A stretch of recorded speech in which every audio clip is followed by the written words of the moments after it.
예, 우리가 지난주에 이어서 초막절에 예수님께서 예루살렘에 올라가신 부분부터 살펴보고 있습니다. 초막절에 예수님은 처음에 올라가시지 않겠다고 하시다가 다른 사람들에 알리지 않고 은밀히 가셔서 갑자기 성전에서 나타나셨습니다.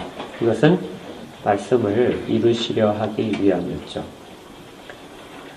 예수님께서 초막절에 성전에서 가르치기를 시작하자 그리고 가르침을 듣는 사람들 가운데 수곤거림이 일어났습니다.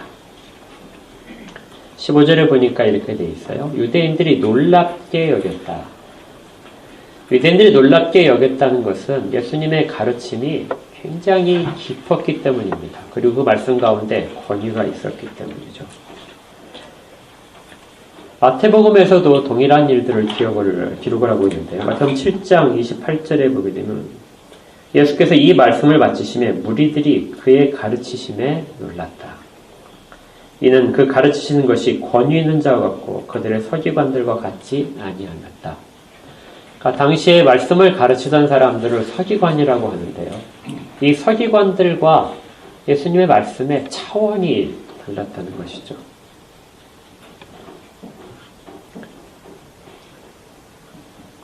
그러면서도 사람들은 예수님의 그 말씀에 대해서 온전히 따르기를 주저하고 있었습니다. 왜 그러냐면요. 오늘 그 본문에 있는 그 15절에 있는 것처럼 이 사람은 배우지 않았다. 그리고 어떻게 글을 아느냐 이렇게 됩니다. 이 글이라는 말이 그냥 문자라는 뜻이에요. 그런데 그냥 그러면 어떻게 보게 되면 예수님께서 전혀 글을 배운 적이 없는데 성경을 읽고 말한다 이렇게 이제 들릴 수 있습니다. 그런데 여기에서 글이 복수로 사용됐어요. 그래서 그냥 단순히 글자를 아는 것이 아니라 복수로 사용될 때는 지식입니다. 학식이에요. 그러니까 예수님께서 누구로부터도 배우지 않았는데 학식을 아주 뛰어나게 갖고 있다는 것이죠. 유대인들에게서의 학식은 당연히 성경에 대한 지식입니다. 그래서 성경을 아주 잘 가르치셨는데 아무에게도 배우지 않았는데 어떻게 저것을 가능하느냐 하고 사람들이 놀랍게 여기고 있다는 것이죠. 당시에는 그 성경을 누구나 읽을 수 있던 건 아닙니다. 우리가 지금 성경을 읽게 된 것은 종교개혁 이후에 일어난 일들인 걸 여러분이 잘 아실 거예요.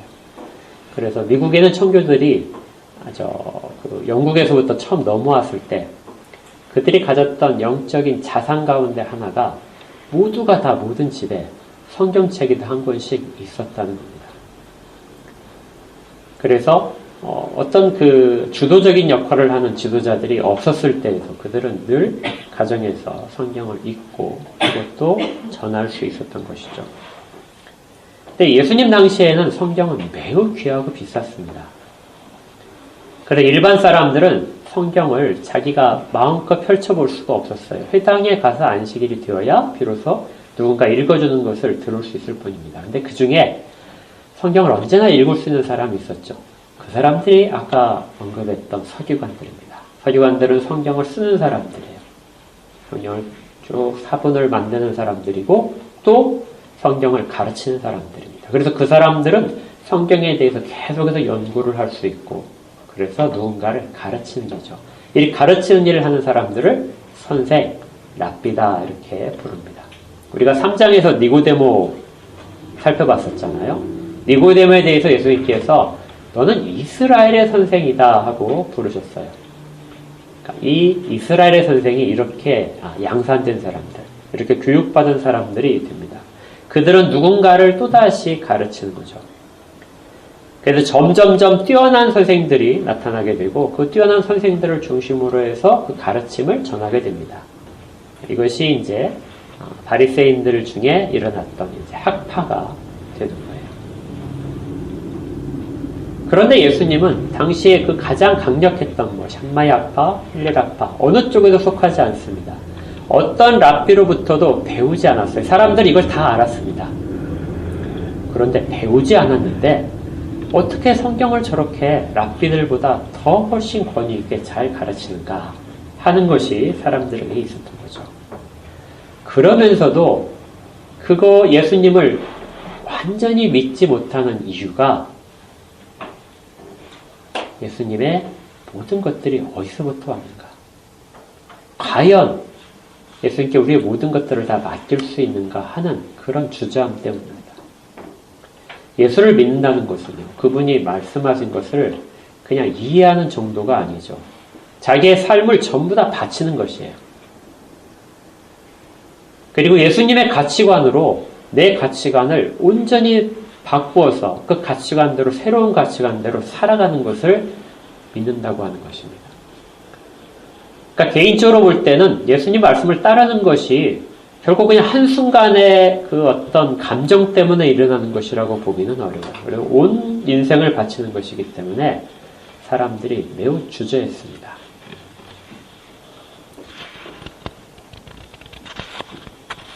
과연 저분을 따르는데 우리가 무엇을 근거로 확신을 가지고 따를 수 있겠는가?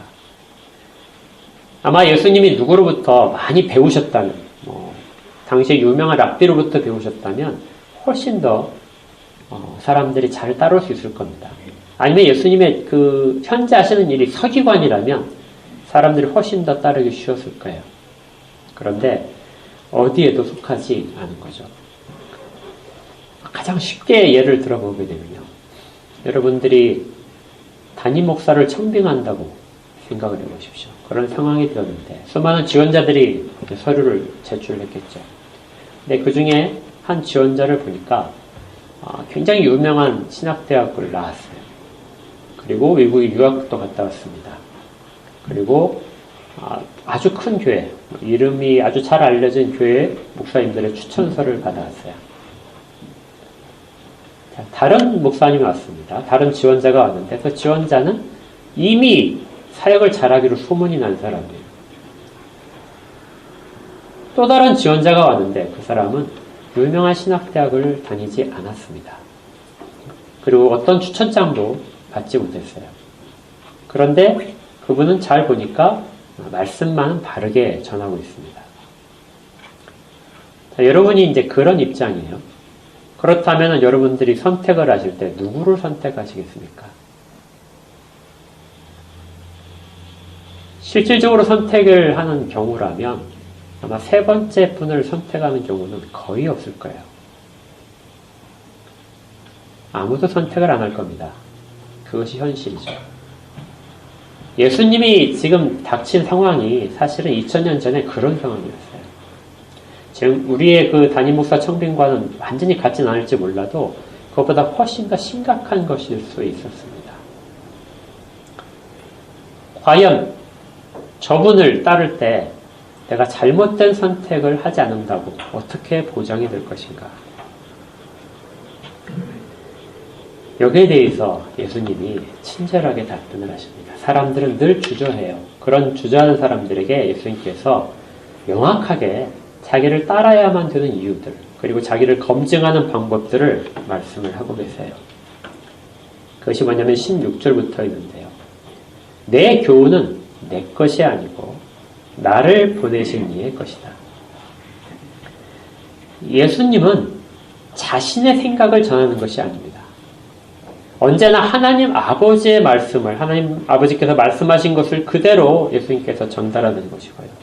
그 가운데는 본인의 스스로 내 것이라고 말하는 모든 것들이 전혀 하나님 밖에 있는 것이 아닌 것들이라는 것이죠. 완전히 동일한 것입니다.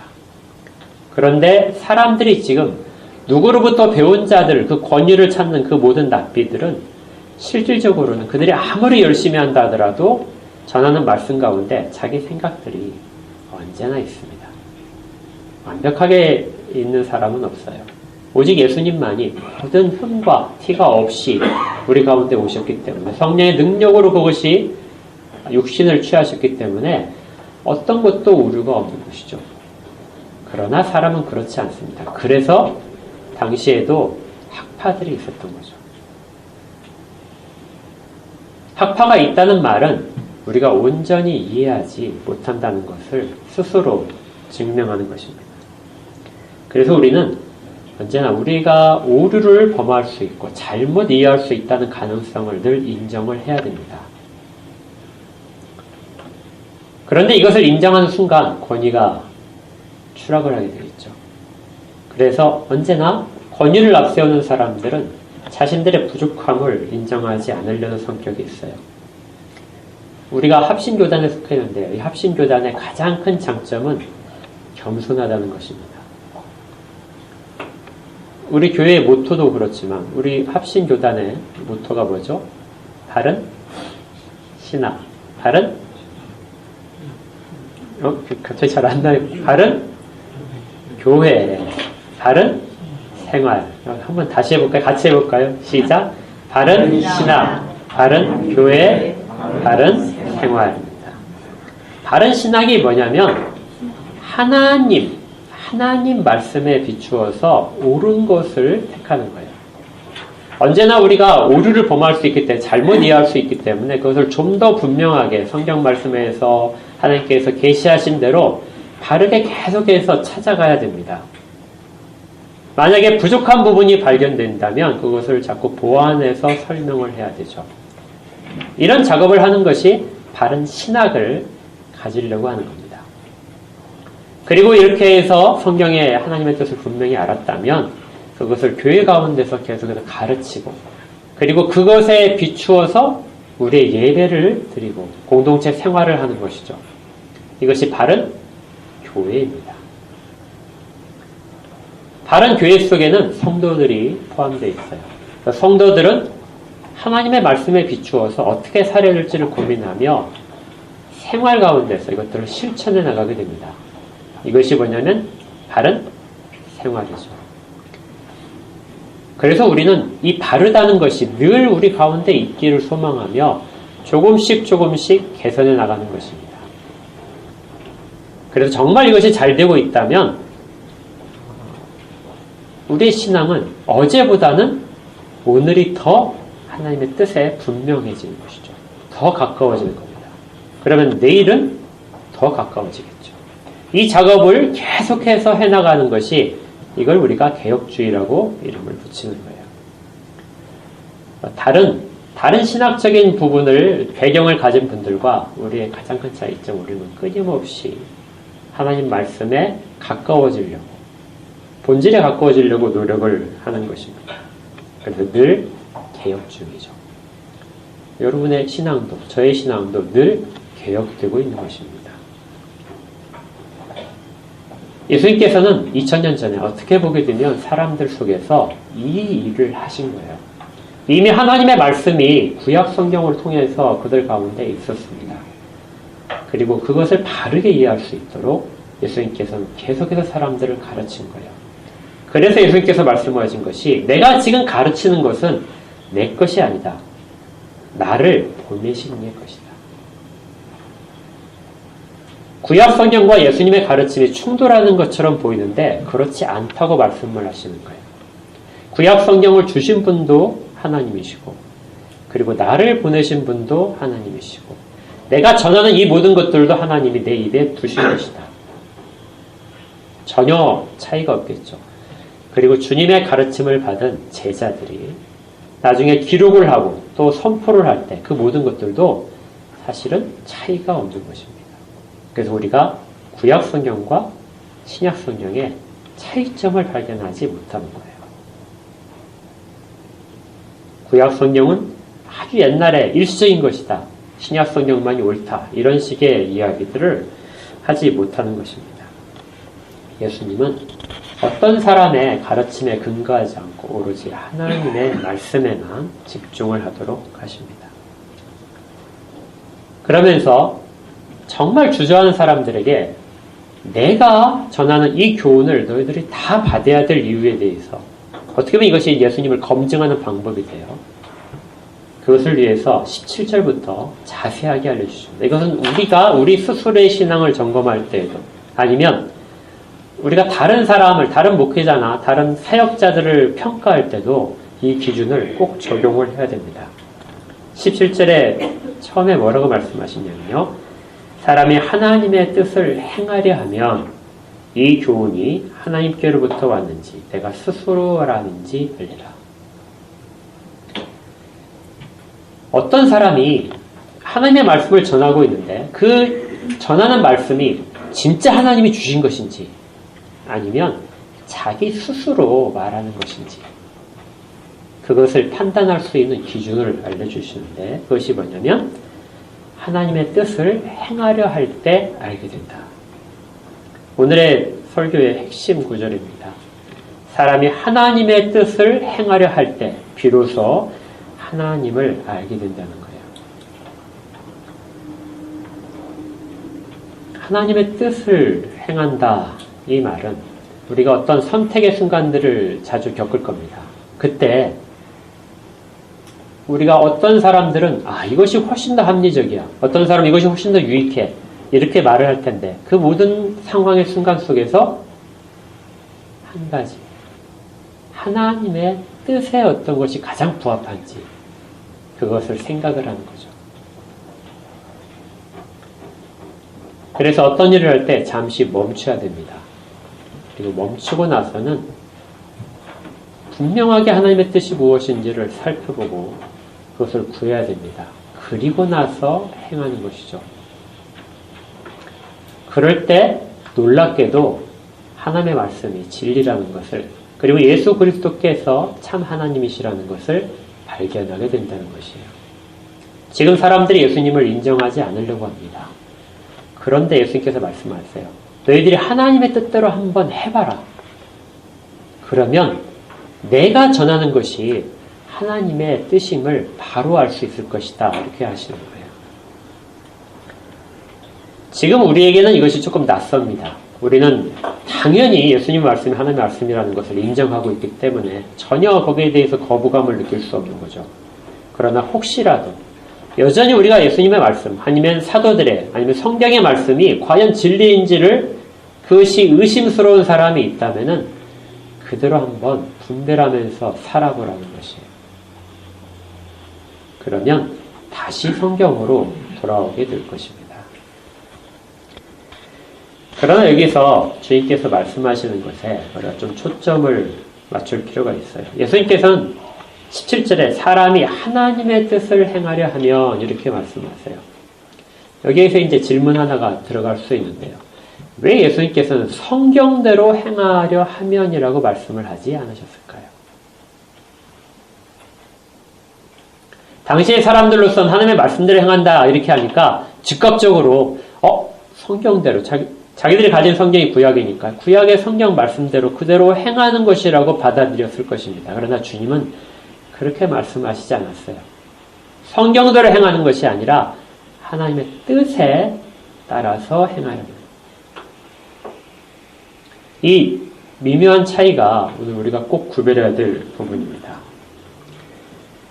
성경의 어떤 구절들은 우리 가운데서 상당한 그 암기를 하고 그것들을 우리 가운데 장식품으로 이렇게 해놓잖아요. 그런데 상당수는 본 뜻과 조금 다른 경우가 꽤 있습니다. 그러니까 많은 유익을 줘요. 우리에게 위로도 주는데 본 뜻은 그게 조금 벗어날 수가 있어요. 그래서 문맥 속에서 살펴보게 되면 좀 다른 의미를 발견할 수 있는 때가 있습니다. 그래서 성경의 구절대로 그걸 그대로 지켜서 행하는 것만이 아니라 그 성경 말씀을 주신 앞뒤의 문맥 속에서 살펴보면서 과연 그 성경 말씀을 하나님이 왜 주셨는가? 그 속에 담긴 하나님의 정말 진실된 의지는 무엇인가를 발견하는 것이 그것이 하나님의 뜻입니다. 이 작업이 좀 어렵죠. 이것을 우리가 분별한다고 이야기합니다. 하나의 성경 말씀을 가지고 여러 사람들이 다르게 해석할 수 있는데요. 그것이 과연 하나님의 뜻에 맞는 것을 분별하는 작업, 이것이 선행되어야 이 구절을 우리가 우리 가운데 적용할 수가 있게 되는 거예요. 하나님의 뜻은 과연 무엇일까? 그러나 우리가 많이 경험을 해보지만 하나님의 뜻을 분별하기가 쉽지 않습니다. 어떤 것이 옳고 어떤 것이 그런지 분별하기는 정말 어렵죠. 이걸 가능하게 하는 방법은 언제나 하나 있습니다. 그것이 뭐냐면 성경을 오랫동안 읽는 거예요. 꾸준히 전체 성경을 다 읽는 겁니다. 그러다 보게 되면 하나님의 뜻이 무엇인지를 앞뒤를 보면서 찾을 수 있어요. 그래서 우리가 종교개혁 이후에 쭉 나왔던 것이 오직 성경이라는 구호가, 거기에 오직 성경이라는 건 성경 한 구절을 가지고 그걸 가지고 인용을 해서 쓰라 이것이 아니라 오직 성경은 전체 성경을 말해요. 전체 성경 속에서 그것이 무슨 의미인지를 바르게 찾아라는 것이죠. 성경 밖이 아니라 성경 속에서, 전체 성경 속에서 찾는 작업들을 해야 됩니다. 이것만 가지고도 사실은 부족해요. 그래서 성령께서 우리를 도우셔야 됩니다. 하나님의 뜻을 행하려 한다면 먼저 하나님의 뜻이 무엇인지를 분별해야 되는데 그것은 말씀 속에서 찾아야 되고 성령께서 조명을 해주셔야 돼요. 그래서 말씀과 성령이 늘 떨어져 있지 않아요.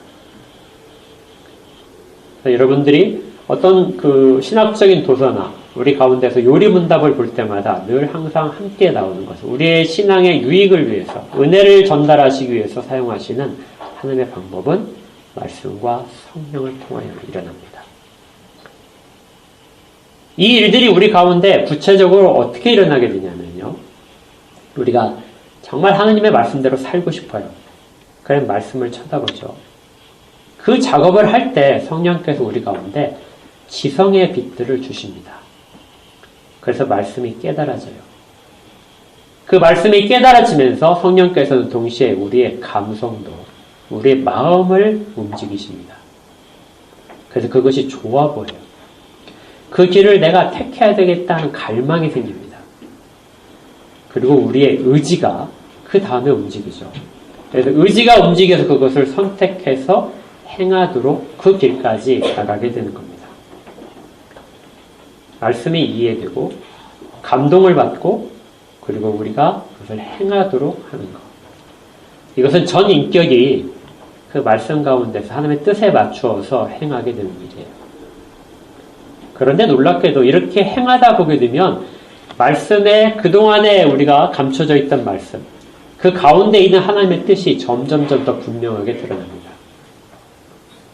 그래서 다시 앞에 있는 지성의 조명을 받는 우리의 지성이 깨어나는 일을 다시금 일어나게 돼요. 그리고 감성이 또 움직이고 또 의지가 되면서 더 하나님의 뜻에 분명하게 가까워지는 일들을 선택을 하게 되는 거죠. 이것은 선순환입니다. 우리 가운데 이것이 일어나고 있을 때 우리의 신앙은 어제보다 오늘이 더 건강해지고 바르게 되는 거예요.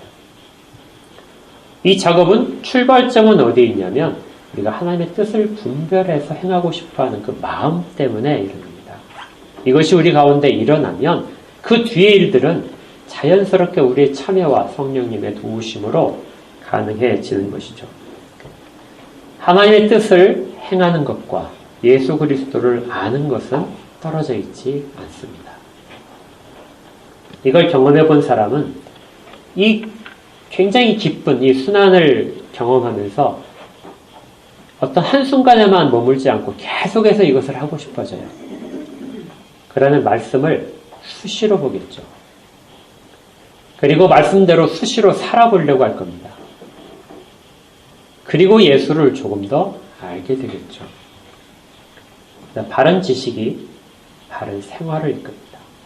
아까 우리가 말씀드렸던 바른 신학, 바른 교회, 바른 생활, 이것은 순서대로 이루어지는 것이 아니라 한번 이루어지고 나면 계속해서 움직여가요. 여러분들이 어떤 바퀴를 움직인다 생각하면 바퀴는 한 번만 움직이고 끝나는 것이 아니라 계속 돌아가는 겁니다. 그래서 우리에게 필요한 작업들이 그것이라는 것이죠. 만약에 이런 부분이 일어나지 않으면 우리의 신앙은 결코 자라지 않습니다. 한때의 감동과 한때의 지식을 가졌다 할지라도 생활까지 연결되지 못한다면, 그들 행하는 것까지 연결되지 못한다면 결코 선순환이 일어나지 못하고 그냥 거기에서 그냥 머물고 마는 신앙이 되는 거예요. 주님은 이 부분을 말씀을 하십니다. 사람이 하나님의 뜻을 행하려 하면 그때야 비로소 이것이 하나님께로부터 왔는지를 분별할 수 있게 된다. 그런데 여기에 머물지 않고 더 추가적으로 말씀을 하십니다. 스스로 말하는 사람이 있다는 거예요. 하나님의 뜻을 행한다 이렇게 말을 하는데 실제적으로 보게 되면 스스로 말하는 사람이 있다. 하나님의 것을 말하는 것이 아니라 스스로 말하는 사람들이 그 가운데 여전히 있을 수 있어요. 그러니까 성경 말씀을 전해요. 그리고 정말 신학적으로 아주 체계적으로 교리문답을 잘 설명해 줄 수도 있습니다. 그런데도 스스로 말하는 사람이 있다는 거예요. 그 내용이 문제가 아니라는 겁니다. 그게 뭐냐면 18절에 있는 거예요. 스스로 말하는 사람을 뭘로 분류할 수 있습니까? 할 때 18절을 같이 볼까요? 시작.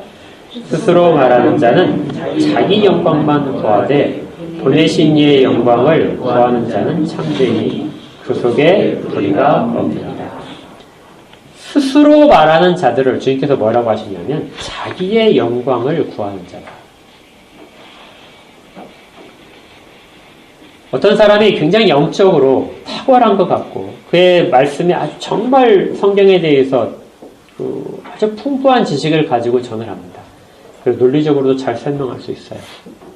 그런데 그 다음에 그 사람이 무엇을 목적으로 하는가? 그 사람이 그걸 통하여 무엇을 얻고자 하는 것을 보라는 거예요. 그것이 자기의 영광이라면, 자기 이름을 내는 것이라면, 그것은 하나님의 말씀을 하는 것이 아니라 스스로를 말하는 것이다. 그러니까 어떤 분들은 실제로 그래요. 굉장히 잘하시는데 점점점 그 본을 따르다 보게 되면 실제적으로 점점 남는 것은 하나님이 아니고 그분의 이름만이 남게 되는 경우가 아주 많습니다. 그리고 다른 사람들을 조금씩 밀어내죠. 자기와 다른 사람들에 대해서는 그 권위를 약화시키고 자기를 높이는 일들을 하는 분들이 있습니다. 심지어 어떤 분들은 어떤 단체가 자기 교회가 한 일을 말씀을 하시는데 내가 그렇게 했다고 말씀하는 분들이 있더라고요. 이러한 것들은 자기 이름만 남습니다. 자기 영광을 구하는 사람들은 스스로 말하는 것이지 하나님이 보내신 자가 아니고 그리고 또 하나님의 영광을 높이지도 못합니다. 스스로 말하는 자와 상대되는 말이 뭐냐면요. 18절에 이렇게 되어 있어요. 보내신 이의 영광. 그러니까 자기를 보내신 이의 영광을 높이는 자가 그것이 스스로를 높이는 자가 반대라는 것입니다. 예수님께서 하신 일들을 사람들에게 살펴보라는 거예요. 과연 너희들이 성경 말씀에 대해서 그대로 행하려고 하게 되면, 잘 분별해서 행하려고 하게 되면 내가 말한 것들이 그때야 비로소 옳다는 걸 인정할 것이고 너희들 한번 살펴보아라. 내가 하려는 것들이 나를 높이려는 것이냐, 내가 아버지의 영광을 드러내기 위해서 하는 것이냐. 이것을 통해서 사람들은 예수님을 신뢰할 수 있어야 되는 거죠. 그러나 당시에 많은 사람들은 이것을 하지 못했습니다. 랍비들, 훌륭한 랍비들도 자기들의 이름을 내고 자기들의 제자들을 점점점 많게 하는 일에 관심이 있었지 하나님의 영광을 높이는 일에, 하나님의 뜻을 행하도록 하는 일에는 그렇게 몰입하지 않았던 것이죠. 예수님께는 불의한 것이 전혀 없었습니다. 그러면서 이제 예수님께서는 한 가지 예를 드세요. 예수님께서 지금까지 말씀하신 것을 한 가지 예를 가지고 생각을 해보자. 과연 지금까지 율법을 지키려고 하는 사람들, 랍비들이 하는 것과 내가 가르치는 것이 무슨 차이가 있는지를 한번 생각해 보라는 거예요. 그 핵심이 이제 율법에 있는 것 중에 할례로부터 시작합니다. 19절에 주님께서 이렇게 그들에게 말씀하세요. 모세가 너희에게 율법을 주지 아니하였느냐. 너희 중에 율법을 지키는 자가 없도다. 지금 예수님을 고발하고 예수님을 죽이려고 하는 사람들은 모세 율법에 따라서 예수님의 율법을 지키지 않아서 죽이려고 했던 거예요. 그런데 예수님께서는 말씀하시기를 너희들에게 율법을 모세가 주었는데 너희들은 지금 율법을 지키고 있지 않다. 그러자 사람들이 예수님을 귀신이 들렸다고 비난하기 시작했습니다. 사람들이 언제 예수님께 노예했냐면요. 예수님이 그들 가운데 있는 죄악을 들춰냈을 때 그들이 예수님께 대하여 화를 내진 않았습니다. 사람들이 가장 화를 낼 때는요, 자기가 옳다고 생각할 때, 자기는 철저하게 이것이 옳고 있고 그것을 따르고 있는데 누군가가 그게 옳지 않아 하고 말을 할 때, 그때 사람들은 굉장히 심한 모욕감을 느끼게 됩니다. 그리고 화를 내겠죠. 우리 지금 닥친 현실 가운데서도 어떤 사회적으로 정치적인 문제에서도 마찬가지인 것 같아요. 사람들은 아주 강성인 사람들이 양쪽에 자리 잡고 있을 때 중도적인 사람들은 사실은 발언권을 별로 갖지 못합니다. 왜냐하면 양쪽에서부터 공격을 받기 때문에 그렇죠. 사람들은 모든 면에서 공격을 받기보다는 한 면에서 공격받기를 좋아합니다. 그것이 훨씬 더 안전하니까요. 그래서 목소리를 잘 내지 못하게 됩니다. 예수님께서도 당시 사람들을 이렇게 말씀하세요. 사람들은 지금 두려워서 이야기를 꺼내지 못하는 거죠. 강한 사람들이 있기 때문에, 강한 사람들 때문에 옳다고 생각을 하더라도 지금 따르지 못하고 있는 거예요. 그런 사람들에게 강하다고 하는 사람과 지금 예수님은 부딪히십니다. 너희들이 율법을 가지고 있다고 하는데 실제로는 율법을 지키지 않고 있다. 그러자 이 사람들이 굉장히 반발을 한 거예요. 그리고 이제 예수님께서는 그것을 너희들이 왜 율법을 지키지 않은지를 자세하게 설명을 하십니다. 21절을 보시면요. 예수께서 대답하여 이르시되 내가 한 가지를 행하면 너희가 다 이로 말미암아 이상히 여겼다. 여기에서 한 가지 일이 뭘까요? 예수님 유대인들과 충돌한 부분은 그렇죠. 안식일날 5장에서 38년 된 병자를 고치셨기 때문입니다. 주님은 이 일을 행했다고 해서 너희들이 나를 율법을 지키지 않았다고 이야기를 하는데 사실은 너희들이 율법을 지키지 않은 것이고 내가 율법을 지킨 것이라고 말씀을 하시는 거예요. 그러면서 할례를 들어서 말씀하십니다. 22절이에요. 우리 같이 읽어볼까요? 시작. 모세가 너에게 할례를 행했으니 그러나 할례는 모세에게서 난 것이 아니요 조상들에게서 난 것이라. 그러므로 너희가 안식일에도 사람에게 할례를 행하느니라. 너희들이 지금 모세로부터 할례를 받았다. 모세 율법에 정해져 있는 대로 너희가 할례를 다 받은 사람들이다. 그런데 이 모세가 정한 할례는 모세가 준 것이 아니라 율법에 있지만 모세가 준 것이 아니라 조상들에게서 난 것이다. 할례는 안식일 규정보다도 훨씬 먼저 정해진 것이라는 겁니다. 그래서 할례를 8일 만에 행하도록 규정이 되어 있어요, 율법에. 그러면 사람들은 할례를 8일 만에, 태어난 지 8일째 되는 날에 아이에게 할례를 행합니다. 그런데 그날이 마침 안식일이에요. 그러면 어떻게 해야 될까요? 안식일에 할례를 행할 수 있는가 없는가? 거기에 대해 안식일이 더 큰 계명인가? 아니면 할례가 더 큰 계명인가? 안식일이 중요한가? 할례가 중요한가? 하는 그러한 논쟁이 시작됩니다. 유대인들은 할례가 훨씬 더 중요하다고 생각했어요. 모세 율법에서 안식일은 정말 중요한 것입니다. 그런데 그날이 안식일이 되었다 할지라도 만약에 할례를 행해야 되는 8일째라면 그때는 할례를 행해야 되는 거예요. 할례를 행하기 위해서 어떤 물건을 들고 가거나 사람들이 모여서 축하하기 위해서 모이는 것은 안식일을 범하는 것이 아닙니다. 할례는 그만큼 중요했어요. 이유는 율법보다, 안식일 규정은 율법에 있는데 율법보다 훨씬 앞서서 할례가 행해졌기 때문입니다. 모세가 율법을 반포하기 전에, 시내산에서 하나님으로부터 율법을 받기 전에 이미 모세는 애굽으로 돌아갈 때 그때 모세의 아들들에게 할례를 행하지 않았다는 이유로 하나님이 그를 죽이려고 하신 적이 있었어요. 하나님의 대행자로서 아주 중요한 모세가지도 할례를 행하지 않았다고 해서 하나님이 죽이려고 했던 이만큼, 그래서 할례는 그만큼 중요했던 겁니다. 그런데 할례가 언제 처음 제정되는지 여러분들 다 아시죠? 언제 처음 제정됐죠? 아브라함 때 했습니다. 창세기 17장을 가면 우리 17장 한번 찾아보겠습니다. 바울 사도께서 갈라디아에서 율법을 받기 전에 430년 전에 이 할례에 대한 언약에 대한 약속을 주어졌다 이렇게 밝히고 있습니다. 17장을 보시면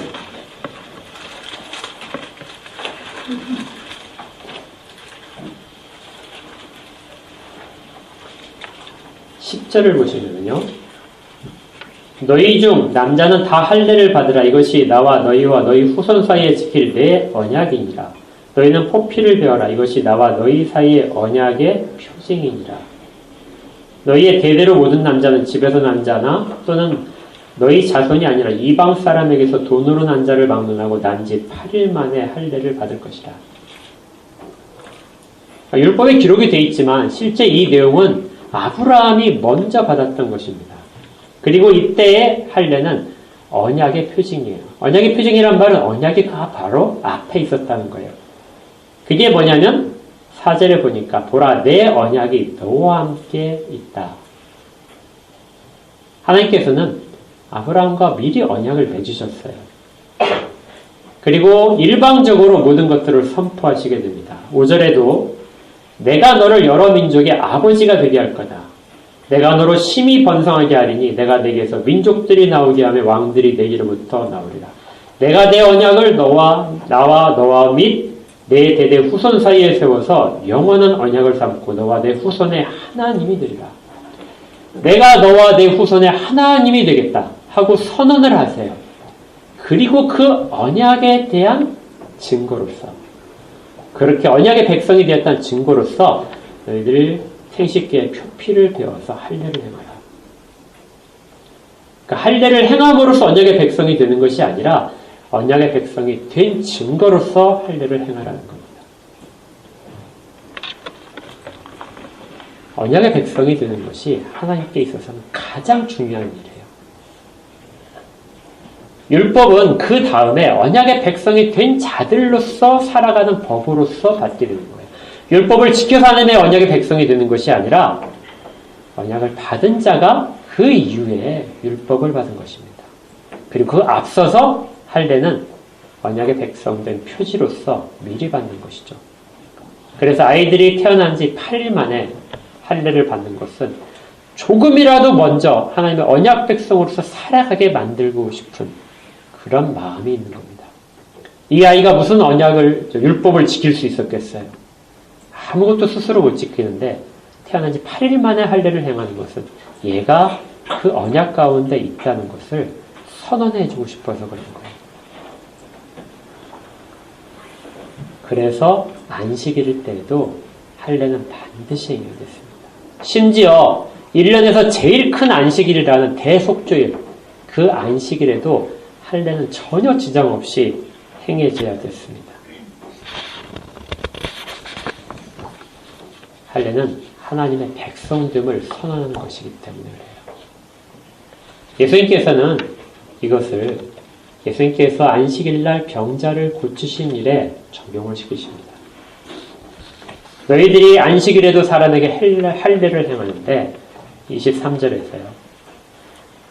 모세의 율법을 범하지 아니하려고 사람이 안식일에도 할례를 받는 일이 있거든. 내가 안식일에 사람의 전신을 건전하게 한 것으로 너희가 내게 노여워하리라. 예수님께서 안식일에 38년 전 병자를 고치신 것은 그 사람의 전신 모든 것들을 건전하게 만드셨다는 거예요. 건전하게 했다는 것은 그냥 건강하게 만들었다는 것뿐만이 아니라 책망할 것이 없는 온전한 자로 다시 태어나게 하셨다는 의미입니다. 사람들이 생각할 때 안식일을 지킨다는 것은 그 안식일을 거룩하게 지키기 위해서 하지 않아야 될 일들을 계속해서 정하게 돼요. 그리고 그것들을 하는 자들을 계속해서 제거시킵니다. 그러면 거룩성이 유지된다고 생각을 하는 거예요. 우리가 아까 십계명을 읽을 때에도 그 내용을 읽으시면서 여러분들은 그렇게 생각하셨을 거예요. 내 모든 일을 하지 말아라. 그러면 이것도 안 해야 되고 저것도 안 해야 되고 할 수 있는 일이 무엇이지 이렇게 자꾸 가려가면서 하지 않는 일들을 행하는 사람들을 자꾸 처벌함으로써 그들이 강제적으로 안식일을 거룩하게 지키도록 교육을 시킵니다. 이것이 당시의 율법학자들이 사람들이 갖고 있던 율법관이에요. 그런데 예수님은 그걸 말씀하지 않으세요. 그렇게 하고 있다면 너희들이 율법을 잘 지키고 있다고 말씀하셨을 거예요. 그러나 율법을 지키지 않는다. 왜냐하면 안식일 규정은요, 하지 말라는 것을 지키는 것이 아니라 안식일을 지키도록 하는 것에 초점이 있기 때문이에요. 안식일 규정의 마지막에 뭐라고 되어 있죠? 내가 이 날을 복되게 하였다. 하나님은 안식일을 지킬 수 있도록 사람들에게 복을 주신 겁니다. 여기에는 그들이 필요한 모든 것에 대한 공급이 있고요. 그리고 안식일의 참다운 의미를 누릴 수 있도록 하나님의 백성으로서 받아들인 것도 있습니다. 이스라엘 백성들이 어디 잘나서 하나님이 언약 백성으로 받으셨나요? 전혀 아니죠. 아무것도 없는 상태에서 언약 백성으로 받으시고 그 가운데 모든 복을 허락하셨어요. 안식일도 마찬가지였습니다. 전혀 안식을 지키지 못하는 사람들에게 그들을 하나님께서 구해주셨어요. 애고로 종된 상태로 또 부르셨고 그들을 구하셔서 안식일을 지킬 수 있는 땅과 모든 필요한 것들을 공급하십니다. 그리고 그 복을 받은 상태에서 안식일을 지키는 것이죠. 그래서 율법의 가장 큰 정신은 안식일을 지킬 수 있도록 하는 거예요. 너 자신이나 너의 자녀나 내 우란에 거하는 모든 종들도 마찬가지입니다. 그들이 안식일을 지킬 수 있도록 해줘야 돼요. 그들이 안식일을 지키지 않을 때 벌하는 것이 아니라 안식일을 지킬 수 있도록 적극적으로 해야 됩니다. 그들이 안식일날 일하지 않을 수 있도록 공급해야 되고요. 그들에게 그 시간만큼을 충분히 확보할 수 있도록 만들어줘야 됩니다. 율법이 하나님의 안식에 들어오지 못하는 걸림돌이 되는 것이 아니라 안식에 충분히 들어올 수 있도록 보장해 주는 것이 되어야 되는 것이죠. 이 38년 된 병자는 그걸 누리지 못했습니다. 그는 율법 때문에 안식일을 거룩하기 위해서 쫓아낸 자예요. 그리고 예수님께서 말씀하신 것을 잘 보게 되면 그 사람은 죄인이었어요. 죄 때문에 그들의 모든 병이 왔던 아주 특별한 케이스였습니다. 38년 동안이나 그는 안식에 참여하지 못했어요. 예수님은 그를 낫게 하실 뿐만이 아니라 예수님은 죄를 용서하셨습니다. 그래서 5장 14절에 이렇게 되어 있어요. 그의 예수께서 성전에서 그 사람을 만나 이르시되 보라 내가 나았으니 더 심한 것이 생기지 않게 다시는 죄를 범하지 말아라. 이 사람은 죄인이고 그리고 몸이 아픈 사람이라. 안식일의 가장 핵심인 성전에 들어가서 하나님과의 교제 가운데 있지 못하는 사람이었죠. 예수님이 이것들을 다 제거하신 것입니다. 그래서 그 사람을 안식일을 지킬 수 있는 사람으로 데려오시는 거예요. 근데 유대인의 입장에서 보게 되면 예수님은 안식일을 범한 것이다. 예수님이 말씀하시는 것은 내가 지금 안식일의 참된 의미를 지키는 자다 하고 말씀을 하시는 거죠. 이것은 당시에 여러 가지 부분에서 예수님과 충돌했습니다. 여러분들이 잘 금식에 대한 것도 있어요. 종교적인 행위 가운데 가장 열성적으로 하는 것이 금식이었어요.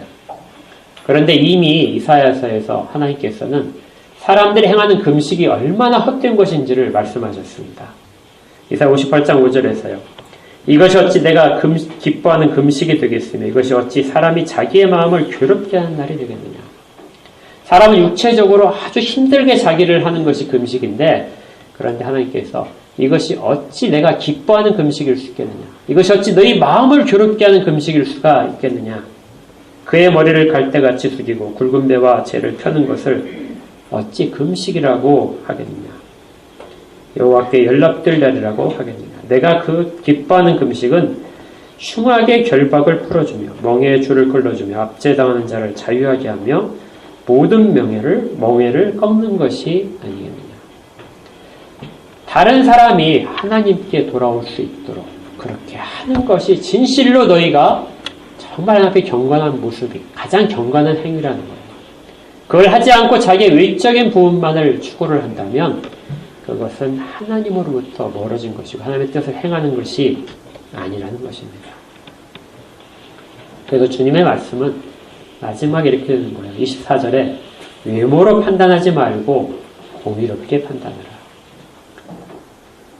누가 얼마나 안식일을 철저하게 지키는지, 누가 얼마나 11조를 철저하게 지키는지, 그런 것들로, 그게 다 의무에 속하는 거예요. 그런 것들로 판단하지 말아라. 예수님이 누구로부터 배우지 못했기 때문에 예수님에 대한 권위를 인정하되 예수님께 모든 것을 바치지 못하는 그러한 것들은 의무에 여전히 빠져 있는 겁니다. 외모로 나를 판단하지 말아라. 무엇으로 판단하냐면 공의롭게 판단해라. 공의는 하나님과 사람 사이의 바른 관계에서 시작됩니다. 이것이 과연 바르게 맺게 되고 있는지를 보고 판단해라. 율법은 이것의 도구일 뿐이죠. 우리의 신앙도 여기에 비춰져야 됩니다. 우리가 정말 하나님의 뜻대로 많은 것들을 하려고 해요. 그럴 때 우리 스스로를 점검을 해야 돼요. 과연 이것이 성경에 기록된, 성경에서 보여주고 있는 하나님의 뜻에 맞는 것인지, 아니면 내가 스스로 생각하는 것인지, 아니면 많은 사람들이 그렇게 하니까 따라하는 것인지, 아니면 사람들이 좋다고 칭찬하는 것 때문에 그 일을 하려고 하는 것인지. 만약에 하나님 말씀을 비추어서 정말 그것이 하나님의 뜻이 아니라면 결과적으로는 조금씩 시간이 지나면서 자기의 이름만이 남게 되고 자기의 영광만을 추구하게 될 겁니다. 그러나 우리가 하나님의 뜻만을 가지고 하나님의 영광을 높이는 것을 목적으로 해서 그것이 성경에서 바르게 얻어진 지식이라면 우리의 모든 것들을 통하여 우리는 점점 더 겸손해질 겁니다. 내가 겸손해져야 하나님의 영광이 드러나기 때문에 그렇죠. 그리고 하나님의 영광을 드러내면서 우리는 예수 그리스도께서 나의 하나님이라는 것을, 나의 구주라는 것을 점점 뚜렷하게 고백을 하게 될 겁니다. 마이어라는 그 목사님이 있었어요. 지금 한 150년 전에 침례교 목사님인데 주석도 아주 훌륭한 주석을 쓰셨습니다. 그분이 자기의 그 신앙에 대해서 자기가 발견한 신앙이 이것이다 하고 이야기를 한 부분이 있어요. 나는 하나님의 은혜의 선물이 여러 층으로 된 선반에 있는 줄 알았다. 그러니까 층이 여러 층이 있는 거예요. 아래층에 있는 것을 내가 하나님을 경험하면 내 신앙이 조금 더 업되어가지고 위의 것을 찾을 수 있는 자격이 생기고 이렇게 한 관문을 통과하듯이 그렇게 되는 것일 줄 알았다는 겁니다. 우리의 키가 높아질수록 그 여러 층의 것을 가질 수 있는 줄 알았다. 그러나 나는 후에 깨닫기를 하나님의 은혜의 선물은 아래로 내려가면서 여러 층 되는 선반에 있는 줄을 알게 되었다. 위로가 아니고요. 아래라는 겁니다. 내 키가 점점 자라면서 위의 것을 더 잘 발견할 수 있고 하늘에 점점 가까워진다고 생각했는데요. 실제적으로 점점 깊은 은혜는 그리스도를 발견하는 것들은 내가 허리를 굽혀서 점점 낮은 층을 찾아갈 때 그때 비로소 발견되더라는 것이죠. 이것이 자기를 자랑하지 않는 자세입니다. 그러므로 이 선물들을 받아 가지려고 하면 내가 높아지기를 원할 것이 아니고 더욱더 나를 굽히고 내려가며 또 내려가기를 힘써야 될 것이다. 신앙은 높은 곳을 추구하지 않습니다. 신앙은 점점 자기 허리를 숙이는 것이고 자기의 지식을 하나님께 맡겨드리는 것입니다. 예레미야 선지자가 이렇게 미리 말씀을 했어요. 이 말씀을 읽으며 오늘 말씀을 정리하겠습니다. 예레미야 9장 23절부터 24절까지인데요. 여호와께서 이와 같이 말씀하시되 지혜로운 자는 그의 지혜를 자랑하지 말라. 용사는 그의 용맹을 자랑하지 말라. 부자는 그의 부함을 자랑하지 말라. 자랑하는 자는 이것으로 자랑할지니 곧 명철하여 나를 아는 것과 나 여호와는 사랑과 정의와 공의를 땅에 행하는 자인 줄 깨닫는 것이라. 나는 이 일을 기뻐하노라. 여호와의 말씀이니라. 우리의 신앙이 이 말씀가대로 그대로 가고 있는지, 그리고 하나님을 아는 것이, 하나님의 뜻을 분별하는 것이 가장 큰 기쁨이 되고 우리의 목적 가운데 하나인지 그걸 늘 다시금 생각해 보시기 바랍니다. 그러면 우리는 그리스도를 만나가는 중이고 또 그리스도를 점점 더 분명하게 알아가는 선순환에 이미 들어와 있는 것을 스스로 발견하게 될 것입니다.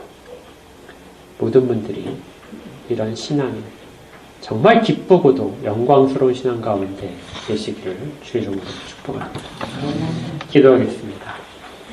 하나님 아버지, 말씀을 생각하며 그 말씀 속에서 하나님의 뜻이 무엇인지를 분별하는 자들이 되게 하여 주옵소서.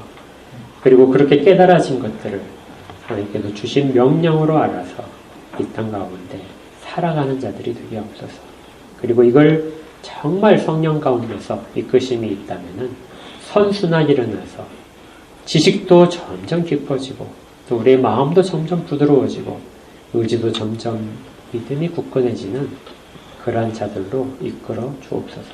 첫 발을 잘 디딜 수 있어서 바른 지식으로 바른 생활을 이어가는, 그리고 바른 생활이 바른 지식을 다시 이끌어가는 귀한 지체들이 되도록 복을 허락하여 주옵소서.